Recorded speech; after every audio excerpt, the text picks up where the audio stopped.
Bienvenue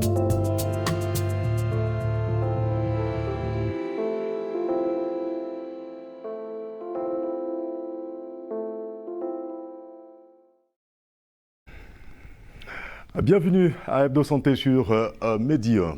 Nous parlons aujourd'hui de l'angine, une maladie très fréquente chez les enfants mais également chez les adultes.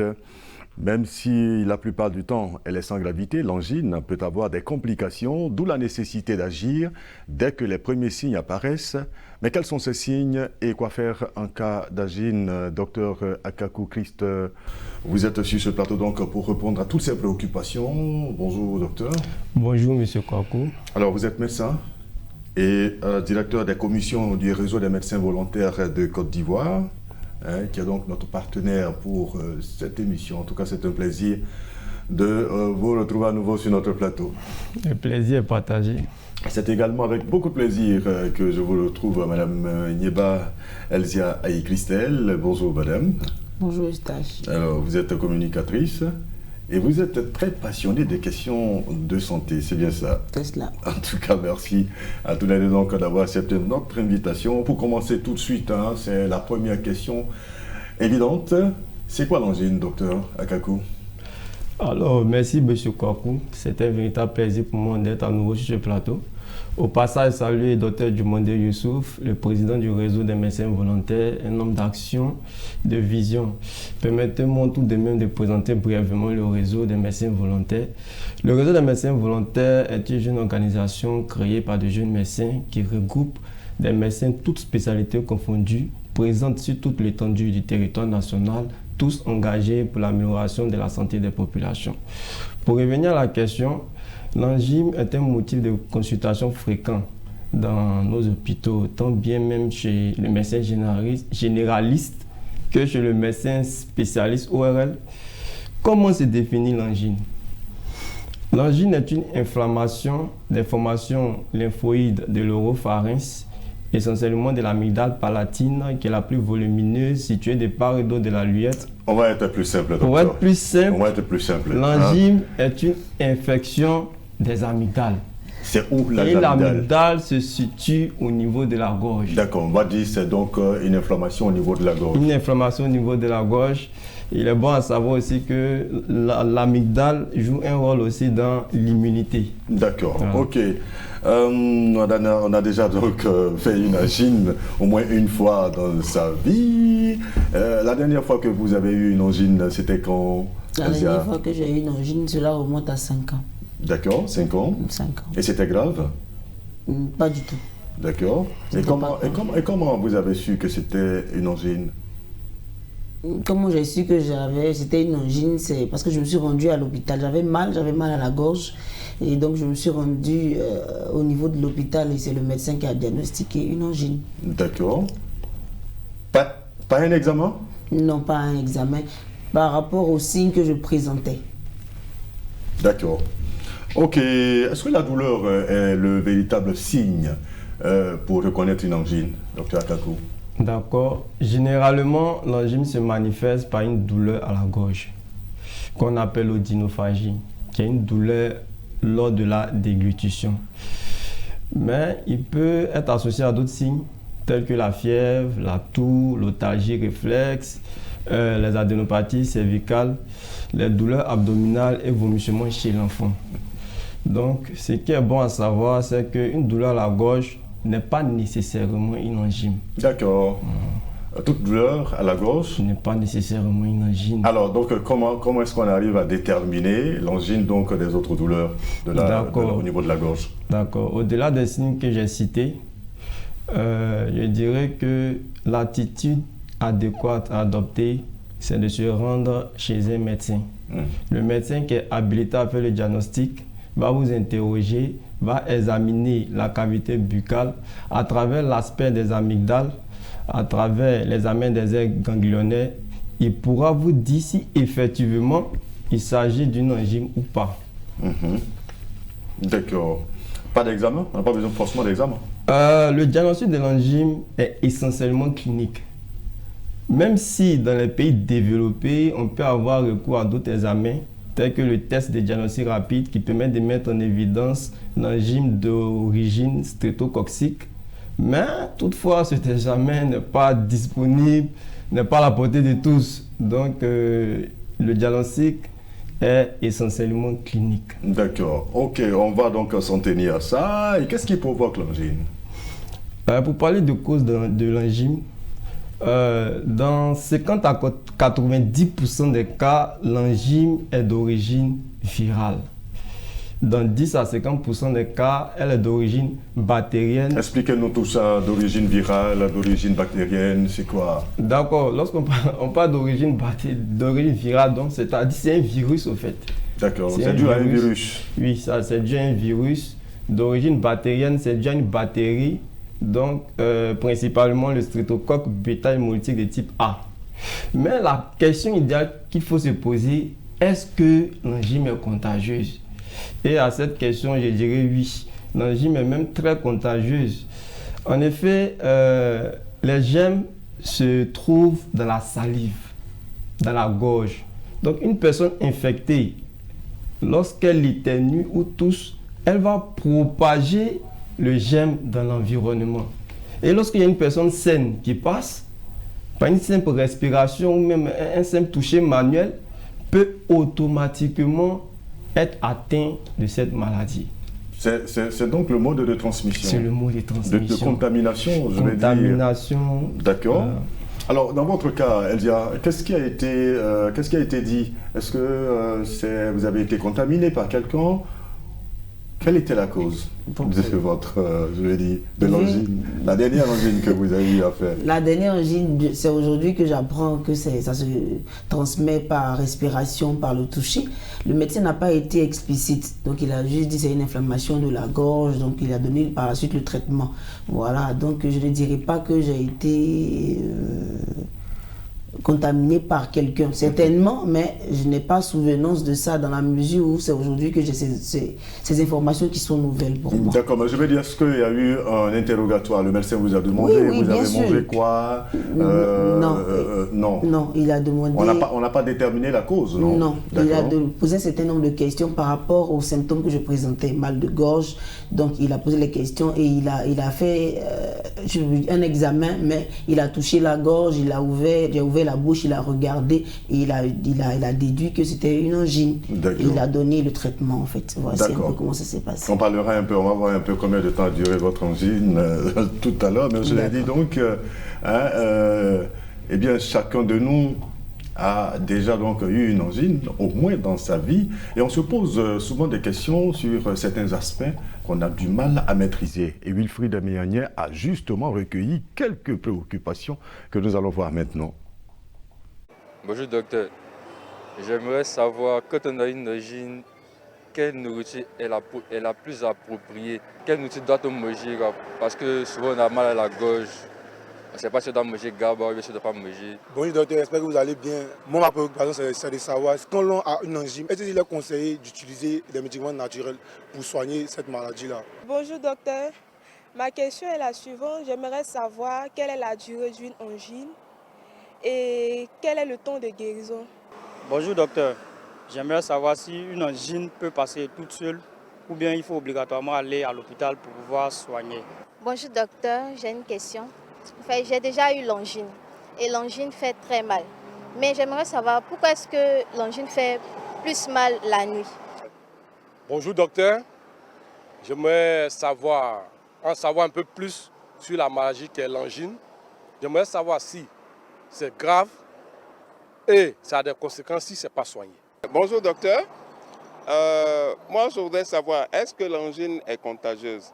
Est-ce que quelqu'un qui est un sujet malade, qui utilise un gobelet d'eau, le même gobelet utilisé par moi qui ne suis pas malade, est-ce que je peux contracter la maladie? Je voudrais savoir docteur. Ben, je pense que vous avez répondu à la dernière question avant qu'on ne regarde l'élément. Parlons donc de mode de contamination. Est-ce que l'angine est contagieuse? Et vous l'avez dit, oui, c'est ça? Oui, elle est contagieuse. D'accord. Donc, comme il a dit, si on utilise le même gobelet, le même verre, on peut se contaminer. On peut se contaminer. Pour ne pas être rigoureux, lorsqu'on a une angine, il faut s'isoler. Normalement, une personne qui a une angine ne doit pas se mêler dans une masse. Parce que tout simplement en éteignant, en toussant, et même en mettant la main sur la bouche, lorsqu'on tousse, en saluant quelque chose, ou en saluant quelqu'un, ou touchant quelque chose, immédiatement on propage le germe. D'accord. Voilà, donc on répond, on dirait que l'angine est contagieuse. D'accord. Alors, quelle est la durée? Elzia, je vais dire, dans votre cas, l'angine a duré combien de temps? 5 jours avec le traitement. 5 jours avec le traitement, d'accord. Et vous avez mis combien de temps avant d'aller à l'hôpital? C'était tellement douloureux que le lendemain, quand j'ai commencé à avoir les douleurs, le lendemain, je me suis rendu à l'hôpital. Et ça n'a mis que 5 jours? Ça n'a mis que 5 jours. Docteur, dites-nous, combien de temps dure l'angine? Une angine? Une angine, généralement, de façon ordinaire, 3 à 1 semaine. 3 jours à 7 jours, du moins. Je vais dire 3 jours, voire 1 semaine. D'accord. Voilà, autant pour moi. Donc, elle peut se guérir de manière spontanée, c'est-à-dire sans même avoir recours à un traitement, surtout lorsqu'elle est d'origine virale. Même avec le traitement, la durée ne devrait pas normalement dépasser 1 semaine. Lorsque le médecin vous met sur un traitement et que vous allez au-delà de ce délai, il faut immédiatement revenir vers ce médecin-là pour lui expliquer. Sinon, l'angine a une apparence bénigne. C'est une maladie qui peut se traiter de manière peut être spontanée dans la guérison. Mais devant la douleur, est-ce qu'on peut rester à la maison? Elsa a dit, quand on a beaucoup mal, on n'a pas le choix que d'aller à l'hôpital. D'accord. Là, en parlant là, on parle du traitement. Je dirais que lorsque l'origine, sinon la cause est virale, il est conseillé d'avoir recours à un traitement symptomatique, c'est-à-dire on traite les signes. Lorsque vous avez une douleur à la gorge, voilà, vous prenez un antalgique, la fièvre, les antipyrétiques. Ici, il est conseillé surtout de prendre le paracétamol et s'abstenir des anti-inflammatoires car cela pourrait intensifier l'infection. Non, prendre les paracétamol, c'est le médecin qui prescrit. Hein. On ne peut pas s'asseoir à la maison et puis prendre des paracétamol. Ça devient de paracétamol, on peut le prendre. Pour ne pas être rigoureux, on peut le prendre, le paracétamol, parce que, comme je l'ai dit, toute douleur à la gorge... Sans l'avis du médecin. Le paracétamol, c'est à la portée de tous.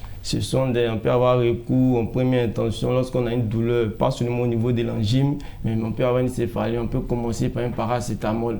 Voilà. D'accord, ok. Donc ça, c'est quand l'origine est virale. L'origine est virale. D'accord. Voilà. Lorsque l'origine est bactérienne, le patient en question ne peut pas savoir immédiatement si l'origine est bactérienne. C'est le médecin qui va déterminer. Voilà, c'est le médecin qui détermine et va avoir recours à une antibiothérapie, c'est-à-dire la prise d'antibiotiques.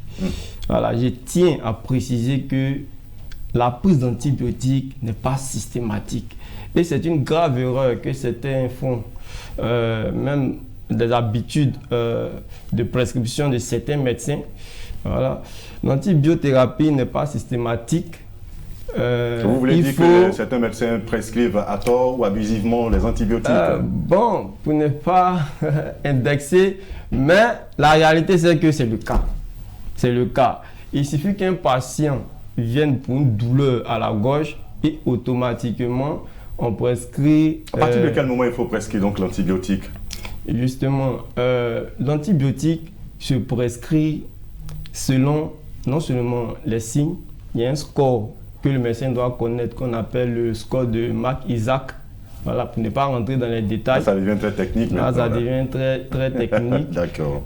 Mais ce qui est surtout idéal pour le médecin, c'est de voir l'aspect et puis les prédispositions de cette personne-là, l'interrogatoire. C'est tout un ensemble qui permet de s'orienter vers une antibiothérapie. Voilà, l'interrogatoire, les examens cliniques, l'aspect des amygdales, le type d'angine et tout ça, ça peut envoyer le médecin à prescrire de façon confortable son antibiothérapie. D'accord. Quelqu'un d'autre a posé la question, à savoir est-ce que l'angine peut passer seule. Vous avez dit que c'est une maladie bénigne, oui. Donc une maladie quand même sans gravité, je l'ai dit à l'entame de l'émission. L'angine peut partir seule, sans traitement. D'accord. J'ai peur de dire ici que l'angine est une maladie bénigne parce que ça pourrait amener certaines personnes à avoir des attitudes qui ne sont pas appropriées. Mais dans l'apparence, c'est une maladie qui est bénigne. Elle peut partir de façon spontanée. Mais toutefois, comme je l'ai dit tantôt, l'attitude idéale, lorsqu'on présente ces signes, c'est de se rendre à l'hôpital. C'est le médecin qui vous dira, même si les signes ne sont pas tellement marqués, après l'examen, l'interrogatoire du médecin, il vous dira quelle attitude il faut avoir. Voilà. Permettez-moi, en parlant de l'antibiothérapie, le réseau des médecins volontaires conscients de cette habitude inappropriée de la population vis-à-vis de l'automédication et particulièrement de l'antibiothérapie a en vue une activité à Djamé. C'est une formation sur l'automédication. Nous avons déjà élaboré le TDR.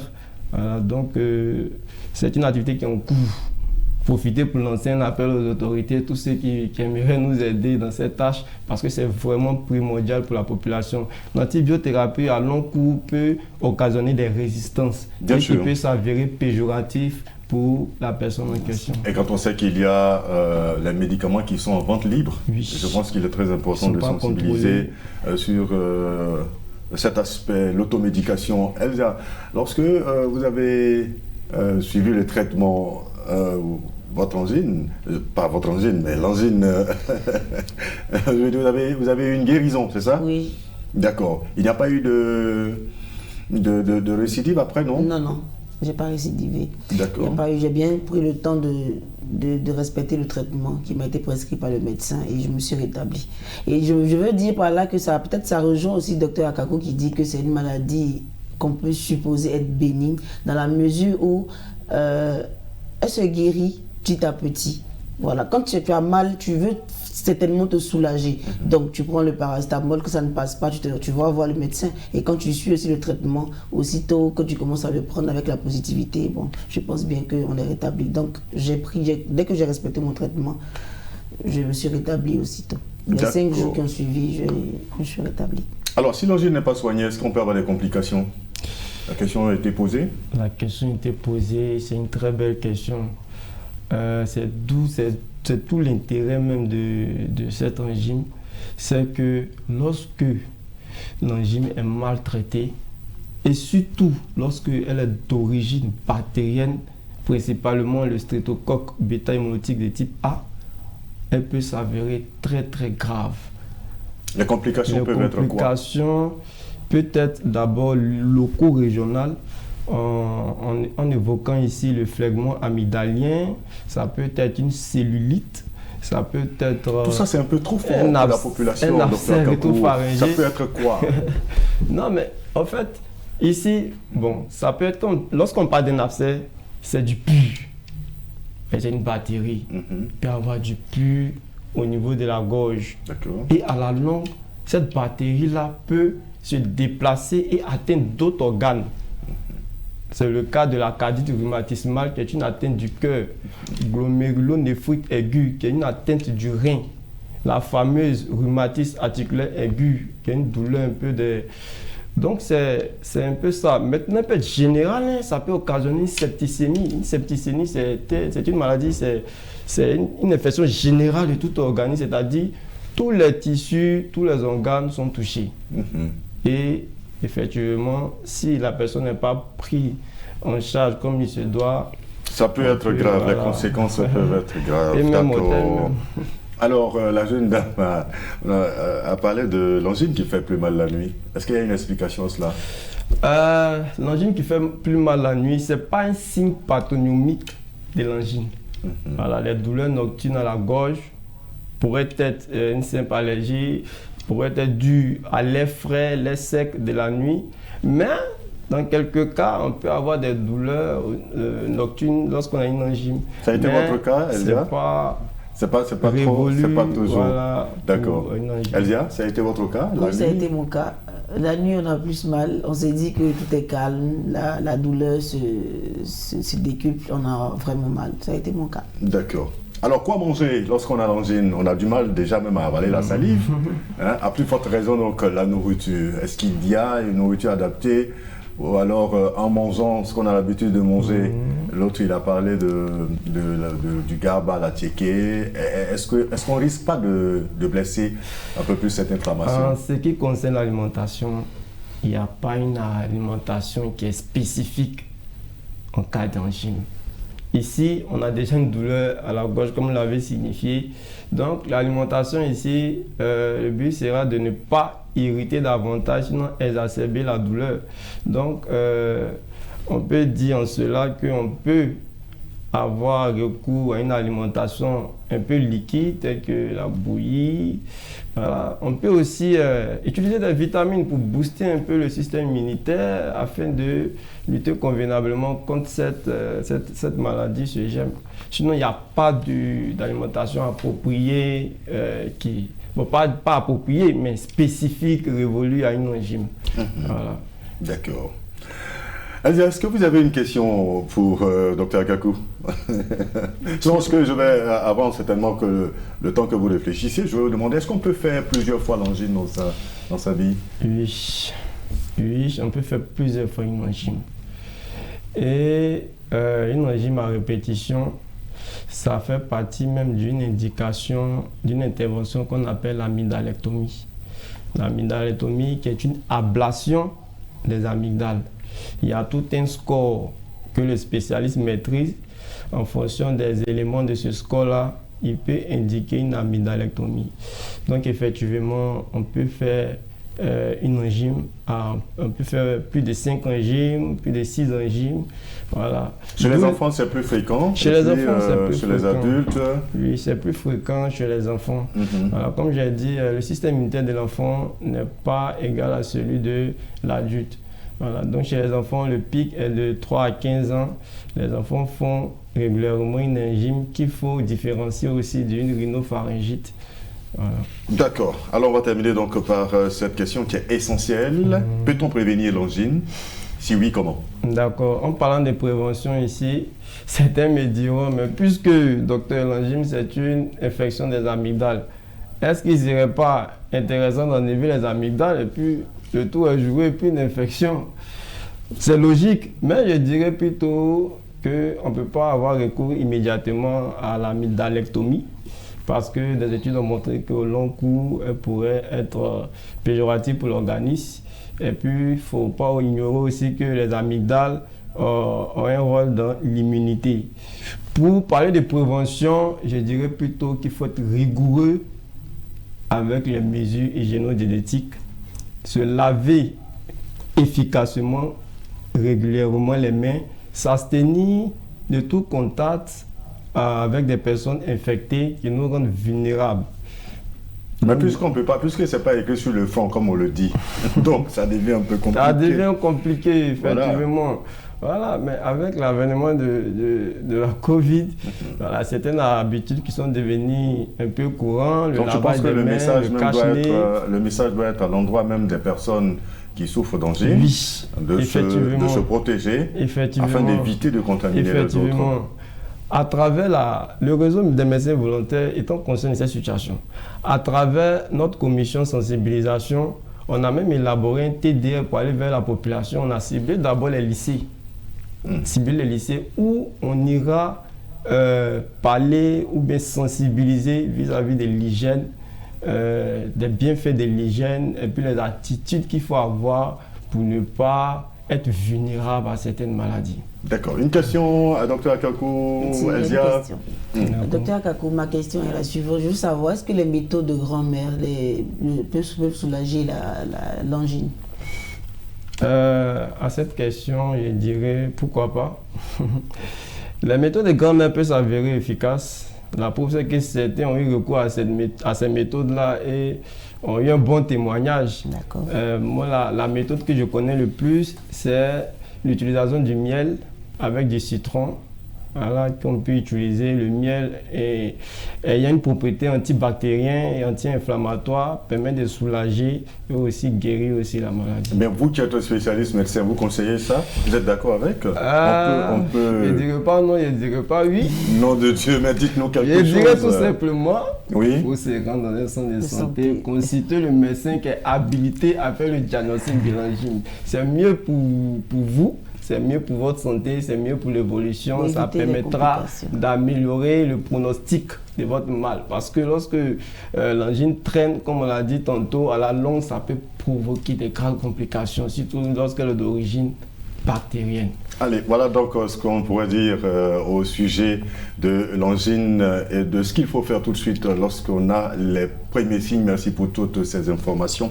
Docteur Akakou Christ, je rappelle que vous êtes médecin et directeur des commissions du réseau des médecins volontaires de Côte d'Ivoire, notre partenaire pour cette émission, à qui nous disons un grand merci. Merci également à vous, Madame Nieba Elzia Aïe-Christelle. Je rappelle que vous êtes communicatrice et puis, je dirais, revenez-nous très souvent lorsque vous avez un bout de temps.